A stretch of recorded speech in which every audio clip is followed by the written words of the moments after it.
You are a sardine.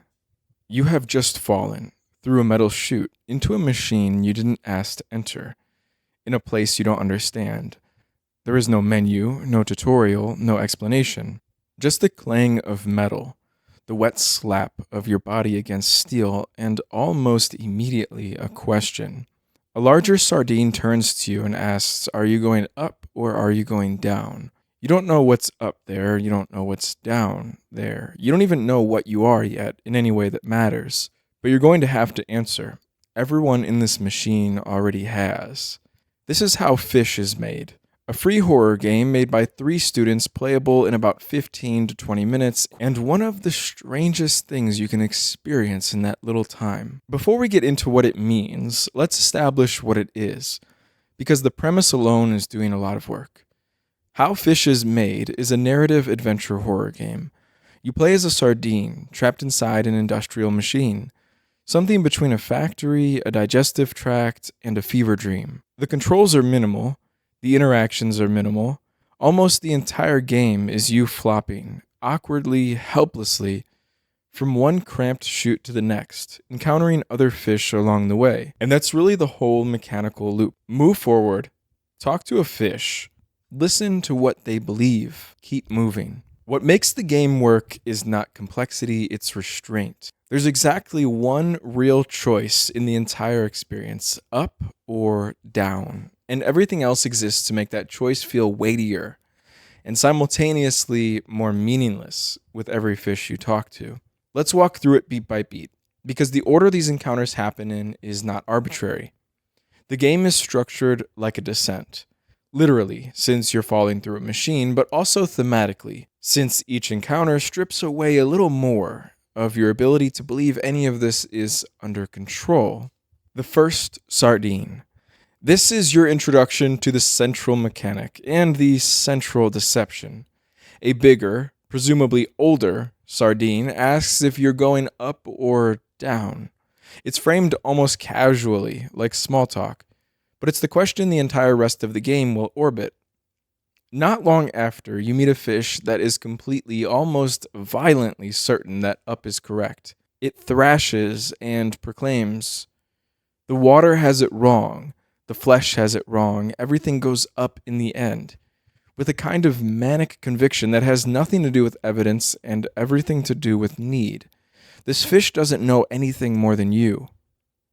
It has simply decided, and decided hard, because uncertainty in this machine is unbearable. Here's where the game gets more pointed.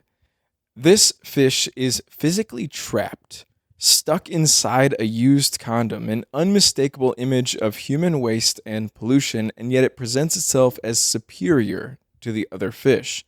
It talks down to you, it uses big words, except the words are slightly wrong. At one point it declares, "We can only poetry them," clearly meaning pity, a small telling malapropism. It thinks it's above the situation, it is visibly not. Then the game stops being metaphorical for a second and just becomes cruel. You find a fish physically caught between 2 gears, its body blocking a gate you need to pass through.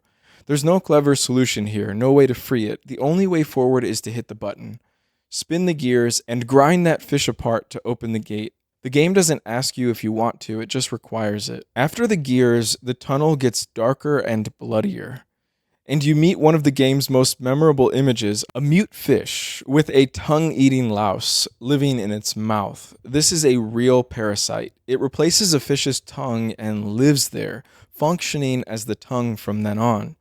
In the game, this parasite launches into an unprompted musical number over a montage of flesh and other parasites. It's funny, it's disgusting, it's the tonal thesis of the whole game in one scene.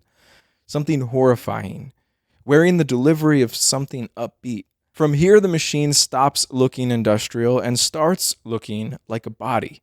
Piles of dead fish, lotus seed pods, the ones that trigger trypophobia in a lot of people, bursting out of the walls like something diseased and spreading.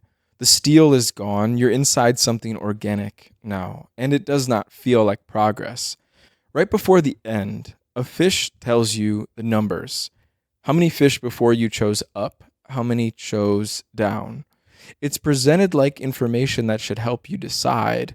It doesn't. It's just a head count. And then finally, it's your turn. Up or down? Choose up, and your sardine is transformed into some shapeless, fleshy mass, absorbed into whatever the machine ultimately produces. Choose down, and your sardine is turned into food, plated, finished, consumed. There is no correct answer. There was never a correct answer. Every fish you talked to on the way down, the one shouting about up, the one smug in its condom, the one crushed in the gears, every single one of them had an opinion, a theory, a conviction about which choice was right, and it turns out none of it mattered. The machine was always going to do what the machine does. You were never actually choosing your fate. You were only choosing the flavor of an ending that was decided the moment you fell down that chute. That's the whole game. Compressed into 2 menu options, the illusion of agency inside a system that was never built to let you out. It's worth sitting with why. A short student project about fish anatomy sort of generated the reaction it did. A few things are doing double duty here. The horror is emotional, not just visual. Yes, the trypophobia imagery and the body horror are effective, but the thing that actually unsettles people isn't the gore, it's the gears scene. It's being made to participate in cruelty with no alternative offered. That's a very different kind of discomfort than jump scare horror. It's the discomfort of complicity. Every fish is a different coping mechanism. Look at the cast again. The fish who's furiously, performatively certain. The fish who intellectualizes its own captivity and pretends to be above it. The fish trapped and doomed, regardless of what it believes. None of these are really characters in the traditional sense. They're each a different way a mind responds to being stuck inside a system it can't see the edges of. Certainty, denial, superiority, resignation. The game gives you a small cross-section of coping strategies and then shows you that none of them change the outcome. The choice is fake, and the game wants you to feel that, not just know it. A lot of games with meaningful choices quietly aren't meaningful at all. You pick A or B, and the ending is basically the same either way, just with different color grading. Most games try to hide that. How Fish is Made does the opposite. It builds an entire structure of characters passionately arguing about which choice is correct, specifically so that the reveal that it never mattered lands as a point, not a disappointment. And the tone never lets you settle. The musical number with the tongue parasite is the clearest example, but it's everywhere. The game is constantly swinging between genuinely disturbing and genuinely funny, sometimes in the same 10 seconds. That instability keeps you from being able to process the horror the normal way. You can't laugh it off because it's too upsetting. You can't take it fully seriously because it keeps being absurd. You're stuck in the same unresolved state the sardine is stuck in. At the end of the day, How Fish is Made is a game about a fish that falls into a machine, gets told a story about choice, and finds out the choice was never real. It's a small premise, it takes well under an hour, and it still manages to leave you with the exact feeling it's about. That you moved and you talked and you decided, and none of it changed where you were always going to end up.